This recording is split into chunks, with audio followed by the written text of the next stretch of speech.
Ya, ya, langsung saja ya. Sudah kelihatan ya? Sudah Kak, sudah kelihatan. Nah, di sini gerak pada tumbuhan. Gerak pada tumbuhan itu apa? Ya, tumbuhannya itu bergerak. Udah ngerti adik-adik juga. Nah, sudah mengerti kamu. Nah, selanjutnya. Jadi setelah ini langsung saja. Nanti akan ada apa itu gerak pada tumbuhan, macam-macam gerak pada tumbuhan, dan bagaimana prosesnya pada gerak pada tumbuhan. Nah, gerak pada tumbuhan ini yaitu kemampuan organisme untuk merespon stimuli dari lingkungan, disebut juga iritabilitas. Nah, kemampuan tumbuhan merespon, misalnya merespon, wah.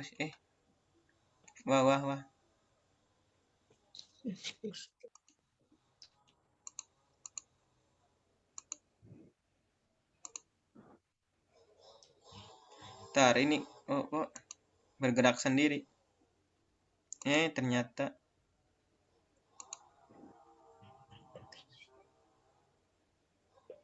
Oh, ntar ini gerak-gerak. Iya, nggak apa-apa Kak.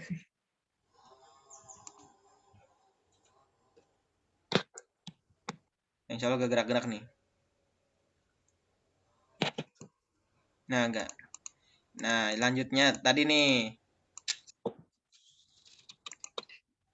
Nah, ya, gerak pada tumbuhan itu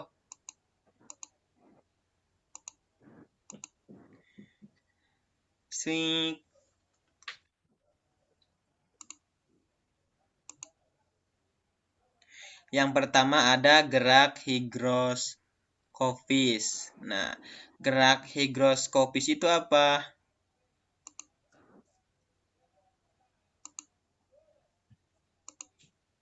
Nah, gerak higroskopis adalah gerak pada tumbuhan yang timbul karena adanya pengaruh perubahan kadar air. Ya, jadi kalau kadar airnya misalnya keasaman atau kadar airnya lebih kurang atau airnya dikit, nanti tumbuhan juga bakal bergerak. Misalnya bergerak menjadi layu atau apapun. Nah, gerak semacam ini ditemukan pada di mana? Nah, seperti gerak membuka dan menutupnya. Seperti gerak membuka dan menutupnya. Ini udah buat bergerak terus.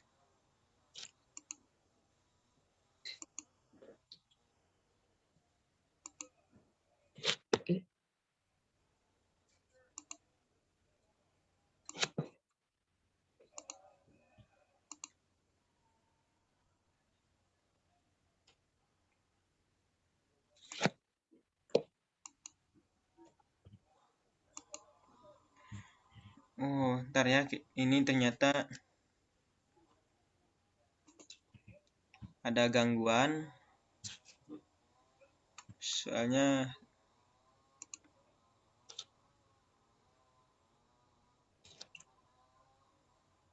ini aja. Nah,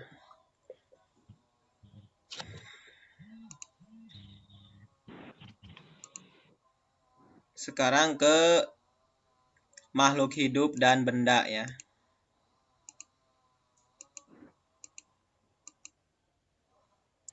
Nah, gerak pada tumbuhan berdasarkan penyebabnya yaitu dibagi menjadi gerak endonom, ada gerak higroskopis, dan gerak esionom. Ingatnya di sini ada 3 gerak. Ya, adik-adik.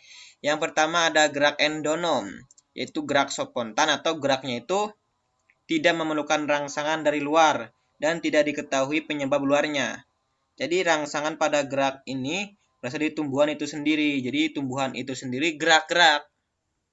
Tapi tidak ada rangsangan dari luar, dari matahari tidak ada. Jadi intinya tumbuhan tersebut intinya bergerak lah. Kemudian yang ke C, gerak higroskopis adalah gerak bagian tubuh tumbuhan karena pengaruh perubahan kadar air di dalam sel sehingga terjadi pengerutan yang tidak merata. Ya seperti tadi, kalau misalnya eceng gondok, kalau airnya dikit, ya eceng gondok tersebut bakal apa? Bakal layu geraknya itu. Kemudian gerak esionom atau gerak tumbuhan yang disebabkan oleh adanya rangsangan dari lingkungan sekitar, seperti rangsangan dari sinar matahari. Ya, tumbuhan tersebut bakal bergerak ke mana? Ke arah sinar matahari. Kemudian gerak esionom ini dibedakan menjadi gerak tropisme, ya, yang dari gerak geotropisme, hidrotropisme, tigmotropisme, fototropisme, kemotropisme. Ya, seperti itu ya. Ada gerak taksis, gerak kemotaksis, fototaksis, gerak nasti. Nanti kita akan belajar mengenai hal gerak-gerak ini. Kemudian nih, gerak pada tumbuhan. Nah, harus lebih diingat lagi ya. Tadi, gerak pada tumbuhan itu ada gerak higroskopis karena tidak ada pengaruh dari apapun. Kemudian gerak esionom dan gerak endonom karena ada pengaruh dari kadar air kalau endonom. Nah, kalau esionom nih apa aja tadi sudah dijelaskan. Ada gerak nasti, ada gerak tropisme. Ya, ada apa?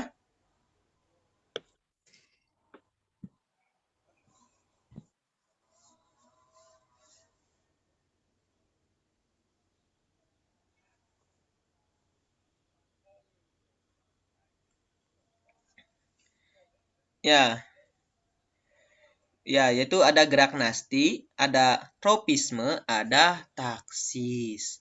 Nah, gerak nasti itu apa? Nah, kalau gerak nasti adalah gerak yang sudah tahu belum? Ardiansa. Ya, Kak. Nah, kalau gerak nasti itu gerak apa?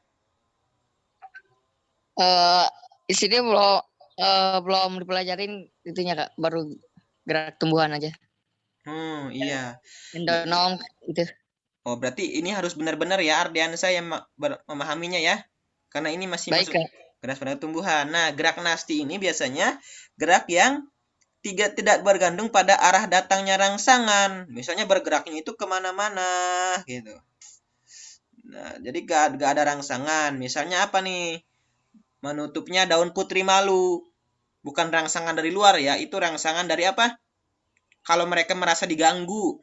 Kan kalau putri malu kalau diganggu gimana? Nah, gimana sih putri malu tuh kalau dipencet tuh? Bakal ini Akan ya, nutup. nutup. Terus ada menutupnya daun Venus. Tahu menurutnya daun Venus? Daunnya langsung menutup intinya. Daun Venus. Ada bisa sambil searching aja. Nah, daun Venus. Daunnya itu seperti kantong semar lagi ya, kayak gitu. Nah, gambarnya seperti ini nih. Nih, HP. Oh, gimana ya? Ini sebenarnya. Nah, bisa dilihat. Agak kelihat ya. Nah,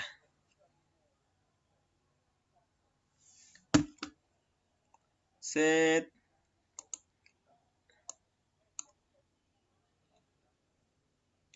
Nanti saya jangan pakai background dulu.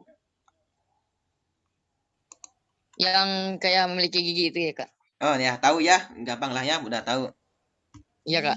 Nah, kemudian yang ketiga menutupnya daun majemuk karena malam. Namanya itu niktinasti. Maksudnya namanya geraknya gerak niktinasti ya. Daunnya kalau malam itu nutup ya.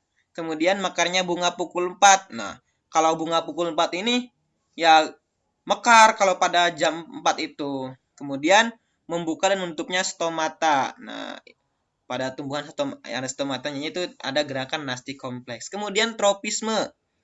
Ya, tropisme itu gerak ya, apa itu? Ada yang tahu tropisme apa? Oh, belum pada tahu ya?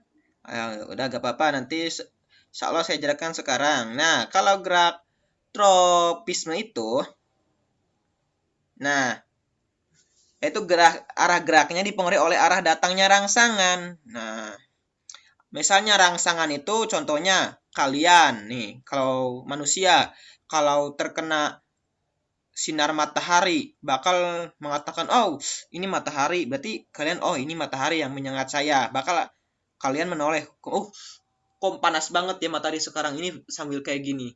Nah itu rangsangan buat manusia. Nah, kalau buat unduhannya, contohnya ini gerak batang ke arah cahaya. Jadi batang tersebut geraknya itu ke arah cahaya. Cari aja nanti contohnya gimana ya. Kemudian gerak akar ke dalam pusat bumi. Nah ini rangsangan. Jadi supaya kuat akarnya, ya semakin tembus ke dalam. Namanya geostropisme. Kemudian membelitnya ujung batang pada sulur tanaman, namanya tigmotropisme. Kemudian gerak akar menuju tempat yang berair, namanya hidrotropisme. Seperti eceng gondok itu, atau apa ya? Oh iya, contohnya kaktus. Kemudian taksis, ada gerak taksis. Nah, gerak taksis adalah apa nih? Adalah gerak yang terjadi belakang suatu peristiwa rangsangan luar. Jadi geraknya itu terjadi belakang suatu peristiwa rangsangan luar. Jadi ada maksudnya dari belakang. Kemudian contohnya gerak kloroplas ke arah cahaya. Kemudian gerak sperma menuju sel telur. Kemudian selanjutnya, kok selesai?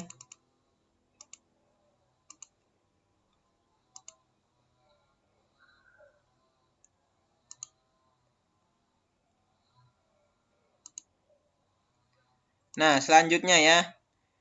Di sini selanjutnya gerak tumbuhan sebagai akibat pengaruh rangsang. Kemudian arah gerak dipengaruhi datangnya arah rangsangan. Itu aja pentingnya. Nah, seperti ini gerak geotropisme. Arah ke pusat gravitasi nih. Contohnya apa nih? Contohnya ini tanaman apa? Tanaman toge. Kemudian kacang yang sudah tua akan mecah sendiri. Nah, ini nih. Ya, kemudian gerak higroskopis. Gerak tumbuhan akibat perubahan kadar air. Contohnya apa nih? Pecahnya kulit polong-polongan. Ada kembang merak. Kacang buncis. Membukanya kotak sporangium. Nah, biji polong-polongan ini seperti ini ya. Contohnya. Kemudian, gerak yang dipengaruhi oleh rangsang dari luar. Yaitu ada apa aja ya. Disebabkan oleh ini namanya gerak esionom ya. Nah, gerak esionom itu dipengaruhi oleh cahaya, sentuhan, kemudian apa lagi? Suhu, air, gravitasi bumi, dan zat kimia, dan seterusnya. Itu yang mengakibatkan terjadinya gerak rangsangan. Nah, gerak endonom. Gerak endonom itu gerak yang terjadi secara spontan. Spontan itu tidak diketahui penyebabnya atau tidak memerlukan rangsangan dari luar. Jadi diduga katanya itu gerak endonom ini tidak ditahu penyebabnya, cuman gerak tersebut berasal dari apa? Dari tumbuhan itu sendiri. Geraknya itu ya tumbuhan aja lah bergerak. Gak ada yang nyentuh, gak ada yang apapun, tapi tumbuhan itu bergerak. Ya berarti manusia, hewan, tumbuhan intinya bisa bergerak. Bergerak apa? Bergerak sendiri sebenarnya. Namanya itu gerak. Kalau di tumbuhan namanya gerak endonom. Kalau manusia namanya gerak mandiri. Gak dibantu orang. Kemudian ini namanya gerak rotasi sitoplasma nih. Ini namanya sitoplasma geraknya. Ini kloroplas, ini dinding sel. Nah, seperti itu. Kemudian gerak endonom atau otonom atau gerak spontan. Nah, itu gerak yang dipengaruhi oleh dalam diri sendiri. Nah, seperti protoplasma sel tanaman bergerak sebenarnya. Seperti itu. Kemudian ada gerakan niktinasti. Nah, tadi sudah dijelaskan apa itu gerakan niktinasti. Nah, kalau tekanan gerak niktinasti itu karena ada respon motorik. Ya, maksudnya di sini ada respon kalau ini seperti tanaman apa ya? Oh, daun petai Cina yang menutup saat malam. Jadi daunnya tersebut biasanya mekar maksudnya itu ya. Tapi kalau gara-gara malam karena ada respon ya, respon motorik itu ya daun juga sebenarnya punya motorik kemampuan pikiran, tapi beda lagi gitu. Kemampuan kalau malam daun tersebut menutup intinya. Untuk apa? Untuk supaya pada saat pagi daun tersebut lebih ada segaran lah gitu. Namanya seperti daun petai Cina yang menutup saat malam. Ada yang punya daunnya? Isan atau Ardiansah?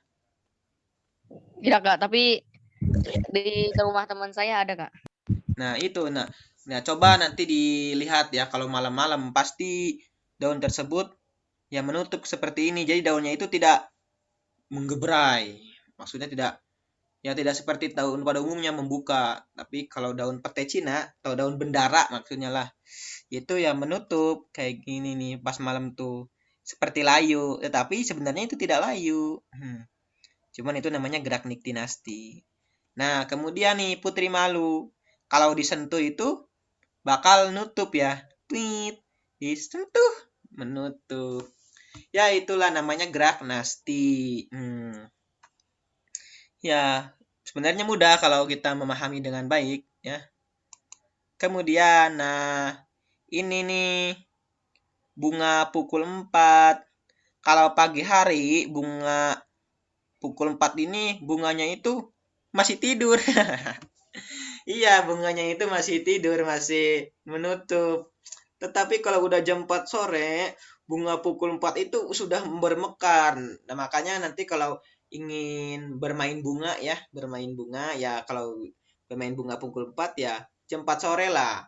Ingin kalau melihat bunganya itu bermekaran. Ya, itulah keajaiban Allah Subhanahu wa taala ya.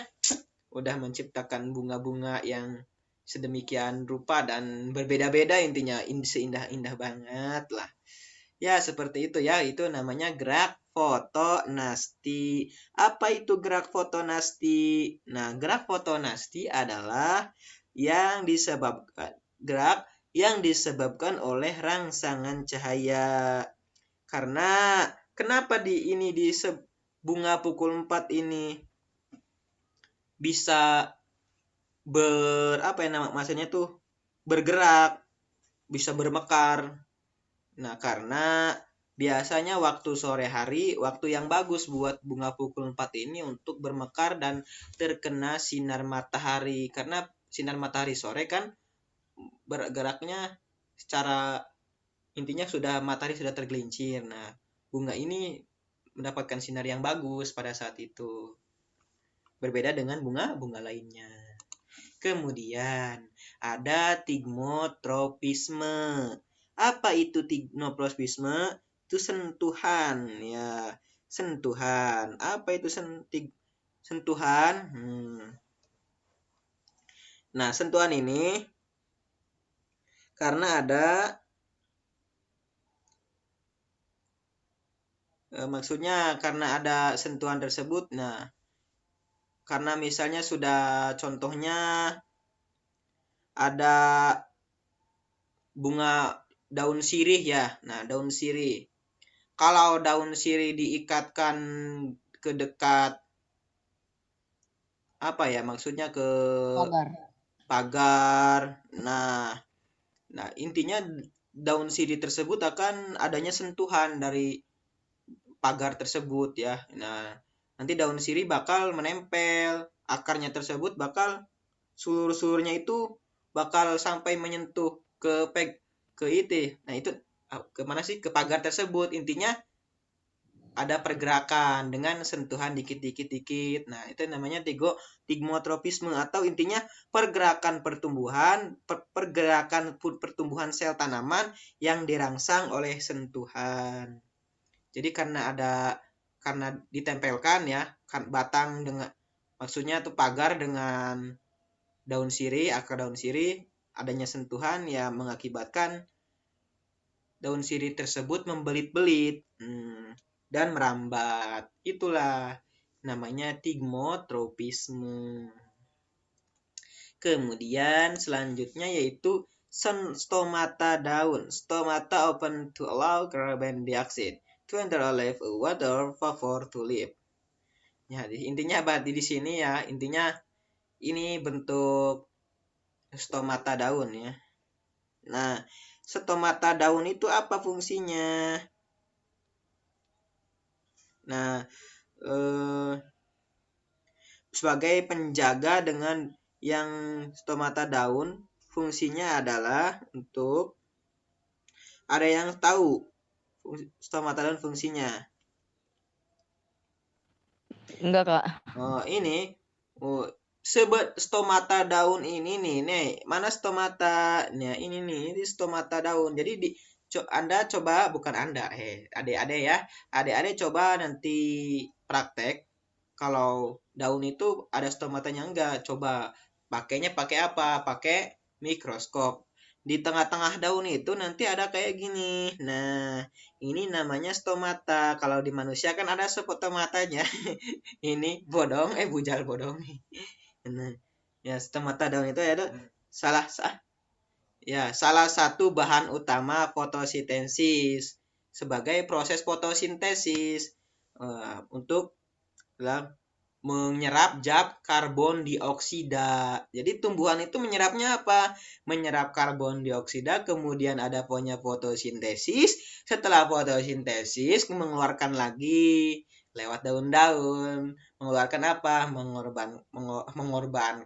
Mengeluarkan apa? Oksigen. Nah, iya betul kan?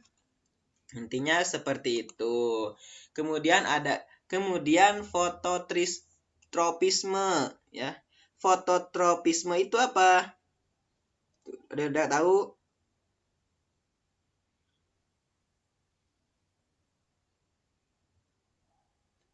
Apakah suara saya terdengar? Terdengar, Kak. Betul ya. Fototropisme adalah pertumbuhan organisme tanaman sebagai respon terhadap cahaya. Jadi tumbuhan tersebut kalau sudah terkena sinar cahaya matahari, coba nanti adik-adik praktekan praktekan bunga ya. Praktekan bunga, letakkanlah di dekat jendela. Kemudian pagi-pagi coba lihat arah gerak tumbuhan itu menghadapnya kemana. Nah, arah gerak tumbuhan itu akan mengarah kepada jendela. Jadi daun dan batang akan menuju ke arah datangnya cahaya. Itu yang dinamakan gerak fototrofisme. Ya, itulah. Kemudian Venus yang menangkap serangga, ya. Venus yang merangkap serangga adalah gerak apa?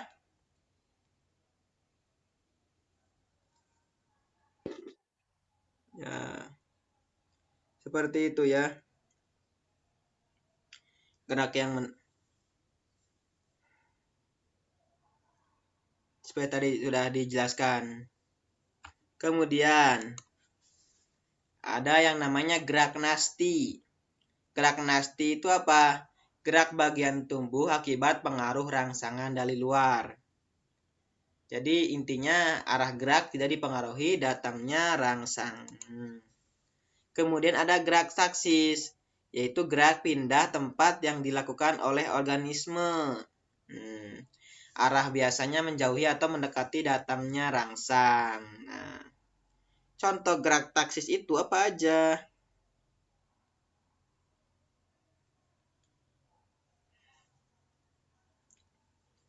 Nah, yaitu intinya pada gerak taksis ini contohnya yaitu ada gerak spermatozoid menuju sel telur. Nah, pada archegonium tumbuhan lumut. Nah, dan tumbuhan paku yang bergerak karena tertarik oleh zat gula atau protein yang dihasilkan archegonium. Jadi geraknya itu menjulur ya. Nah, gerak tumbuhan paku kan yang suka nempel-nempel di tembok tuh. Itu namanya gerak taksis. Geraknya itu ya merambat, kemudian pindah-pindah tempat. Kalau sudah ada yang berlumut misalnya tuh ya. Nah, yang misalnya ada yang berlumut nanti akan ada tumbuhan paku. Karena itulah gerak taksis. Geraknya itu ada sel, ada spermatozoid ya yang tumbuh di lumut tersebut. Misalnya nih, ini tuh ya. Nah, misalnya tuh ini tembok. Nah, temboknya itu sudah berlumut, berjamur. Nanti bakal sebentar lagi akan ada tumbuhan paku yang nempel. Kayak gitu.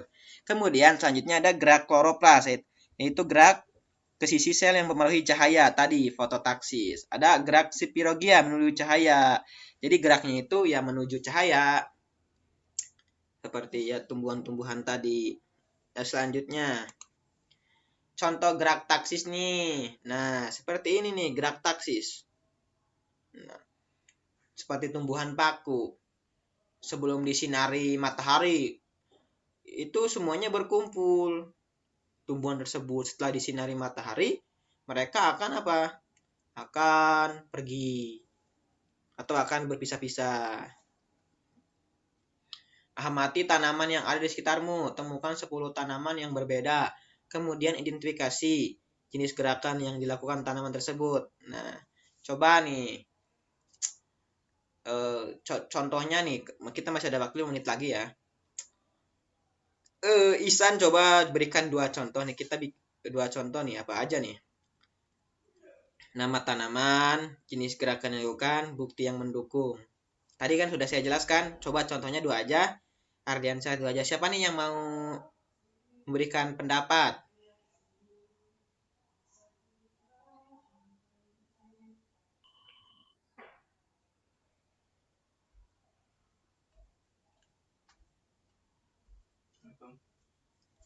Ya. Ya, jadi bisa nggak apa aja nih? Tanaman, kemudian gerakan yang dilakukannya gerakan apa, kemudian bukti yang mendukungnya itu apa aja nih? Contohnya ini, saya contohkan. Misalnya tanaman putri malu, jenis gerakannya yaitu gerakan menutup ya, disentuh menutup.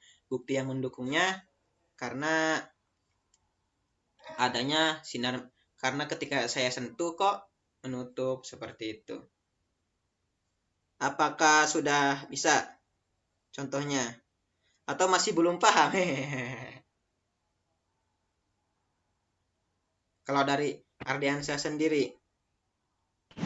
Saya tahu tapi gerak tahu tanaman apa kak? Oh iya ya. Gak apa-apa, berarti intinya sudah tahu ya. Ya, kemudian Muhammad Ihsan. Iya, Kak. Ya, intinya hari ini kita karena teman-teman juga pembelajarannya tidak ini ya, baru ada yang masuk, jadi kita hanya seperti ini saja dulu. Nanti teman-teman nanti kita ngobrol ya di grup ya. Iya. Ya, jadi gimana sih ini buat memaksimalkan pembelajaran? Karena soalnya kan kita tuh beda-beda. Misalnya Ardiansa sekolahnya di mana, terus pembelajarannya di sekolah beda, Ihsan juga sekarang beda, maka dari itu kita samakan aja supaya dapat ilmunya bareng-bareng. Ya kayak gini nih pembelajarannya baru awal-awal mah. Nah, selanjutnya kita ke ini ya, ke ini aja ya. Karena ini sudah terakhir. Thanks. Nah, kemudian selanjutnya bisa dilihat dulu di YouTube ini. Nah, bisa dilihat di YouTube.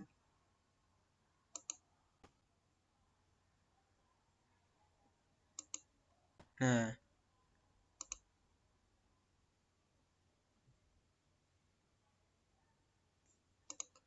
bisa dilihat ini dulu ya. Nah, kita bisa melihat gerak pada tumbuhan dulu. Kita harus tahu gerak pada tumbuhan itu seperti apa. Ternyata macet. Di teman-teman macet tidak? Ini layarnya. Iya kak, macet. Hmm. Ada warna hitam-hitam. Iya, ada warna itu. Nah, sekarang sudah kelihatan gambar apa ini?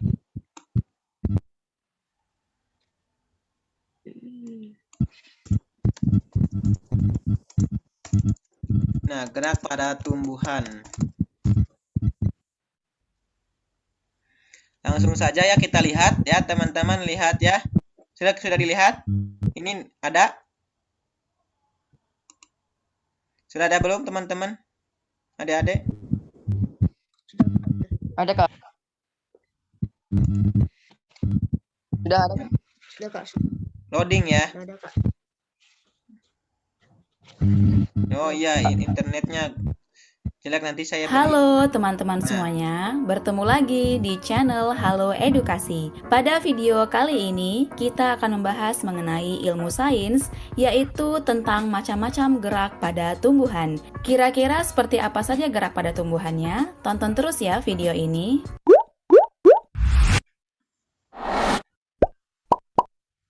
Salah satu ciri-ciri makhluk hidup adalah bergerak. Baik manusia, hewan, atau tumbuhan, semuanya dapat bergerak. Namun, pergerakan yang terjadi pada tumbuhan berbeda dengan gerakan yang dilakukan oleh manusia dan juga hewan. Jika manusia dan hewan dapat melakukan gerakan aktif, maka tumbuhan hanya bisa melakukan gerakan pasif. Gerakan pasif pada tanaman dapat terjadi setelah mereka mendapatkan rangsangan atau stimulus. Rangsangan tersebut berasal dari dalam dan luar lingkungan seperti air, cahaya, gravitasi bumi, bahan kimia, dan sebagainya. Berdasarkan dari sumber stimulasi, macam gerak pada tumbuhan dapat dibagi menjadi dua, yaitu gerakan endonomis dan gerakan esionom. Gerakan yang pertama yaitu gerakan endonomis. Gerakan ini adalah gerak pada tumbuhan yang disebabkan oleh pengaruh rangsangan yang berasal dari dalam tubuh tumbuhan itu sendiri. Contoh gerakan endonomis adalah pergerakan bagian tubuh pada tumbuhan karena perubahan kadar air dalam tubuhnya. Gerakan yang kedua yaitu gerakan esionom. Gerakan ini adalah gerak pada tumbuhan yang disebabkan oleh pengaruh rangsangan yang berasal dari lingkungan luar. Gerakan esionom terbagi menjadi 3 macam, yaitu yang pertama, gerakan tropisme. Gerakan tropisme adalah gerakan pada tanaman yang arahnya dipengaruhi oleh arah rangsangan. Gerakan ini dibagi kembali menjadi 2, yaitu gerakan tropisme positif dan gerakan tropisme negatif. Dikatakan sebagai gerakan tropisme positif ketika arah gerakan tanaman dekat dengan sumber rangsangan, dan dikatakan sebagai gerakan tropisme negatif ketika arah gerakan tanaman menjauh dari sumber rangsangan. Gerakan tropisme dibagi menjadi 5 macam, antara lain sebagai berikut. Gerak fototropisme adalah gerak tanaman yang disebabkan oleh pengaruh rangsangan cahaya. Contohnya tanaman yang diletakkan di ruangan dekat jendela. Cabang dan batang tanaman tersebut akan tumbuh ke arah cahaya yang masuk melalui jendela. Kemudian gerak geotropisme adalah gerakan tanaman yang disebabkan oleh pengaruh rangsangan gravitasi bumi. Contohnya gerakan akar yang tumbuh secara vertikal menuju pusat bumi. Yang selanjutnya gerakan hidrotropisme, yaitu gerakan tanaman yang disebabkan oleh pengaruh stimulasi sumber air. Contohnya, gerakan ujung akar yang mengarah ke sumber air. Lalu gerakan kemotropisme, yaitu gerakan tanaman yang disebabkan oleh pengaruh rangsangan kimia tertentu. Contohnya adalah pergerakan ujung akar ke arah pupuk kimia. Lalu yang terakhir yaitu gerakan tigmotropisme yang sering disebut haptotropisme. Adalah gerakan tanaman yang disebabkan oleh pengaruh rangsangan sentuhan atau persimpangan. Contohnya adalah gerakan memutar di ujung sulur tanaman seperti yang terjadi pada buah semangka, anggur, dan lain sebagainya. Sekarang kita lanjut pada jenis gerakan esionom yang kedua, yaitu gerakan nasti. Gerakan nasti adalah gerakan pada tanaman yang arahnya tidak dipengaruhi oleh arah rangsangan yang datang.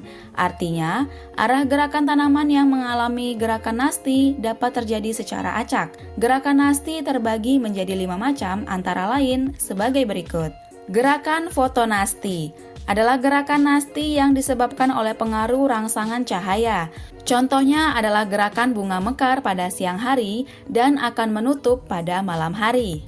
Kemudian gerakan niktinasti adalah gerakan yang disebabkan oleh pengaruh rangsangan gelap. Contohnya, gerakan salah satu jenis bunga mekar di malam hari. Yang ketiga adalah gerak tikmonasti, yaitu gerakan yang disebabkan oleh pengaruh rangsangan atau getaran sentuhan. Contohnya yaitu daun putri malu yang ketika disentuh akan cenderung menutup. Yang keempat, gerakan termonat, yaitu gerakan yang disebabkan oleh pengaruh stimulasi suhu.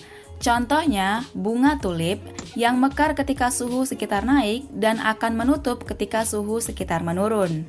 Yang terakhir adalah gerakan nasti yang kompleks, adalah gerakan nasti yang disebabkan oleh pengaruh rangsangan berganda sekaligus. Nah, teman-teman, sekarang kita akan masuk pada jenis gerakan esionom yang ketiga, yaitu gerakan taksis. Gerakan taksis adalah gerakan pada tanaman atau bagian tanaman yang arahnya dipengaruhi oleh stimulus yang akan datang.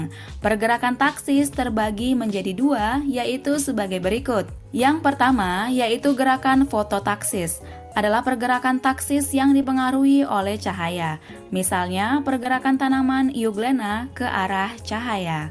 Lalu yang kedua adalah gerakan kemotaksis. Gerakan taksis yang ini diambil oleh bahan kimia tertentu, misalnya gerakan spermatozoid menuju sel telur. Nah, itu dia teman-teman mengenai macam-macam gerak tumbuhan yang terbagi menjadi 2 berdasarkan dari sumber stimulasi, yaitu gerakan endonomis dan gerakan esionom yang terbagi menjadi 3 jenis kembali, antara lain gerakan tropisme, gerakan nasti, dan juga gerakan taksis. Semoga video ini bermanfaat. Jangan lupa untuk like, komen, dan juga subscribe channel Halo Edukasi. Dan jangan lupa juga untuk aktifkan lonceng notifikasi agar kalian tidak ketinggalan video terbaru dari channel Halo Edukasi. Semangat belajar dan sampai jumpa di video selanjutnya. Ya, seperti itu ya adik-adik untuk pembelajaran hari ini. Semoga bermanfaat. Nanti semoga kedepannya dapat lebih baik lagi dalam mengajar dan membuat presentasi agar lebih aktif lagi. Ya, alhamdulillah sudah, karena waktunya sudah jam 5 sore ya. Takutnya adik-adik mau pergi ke masjid atau mau ngaji atau mau apapun ya. Silahkan, semangat ya, silahkan mau mandi, semangat. Jika ada yang ingin melakukan kegiatan selanjutnya, semangat. Mungkin sekian dari saya. Jika adik-adik ingin bertanya, bisa silahkan atau ini.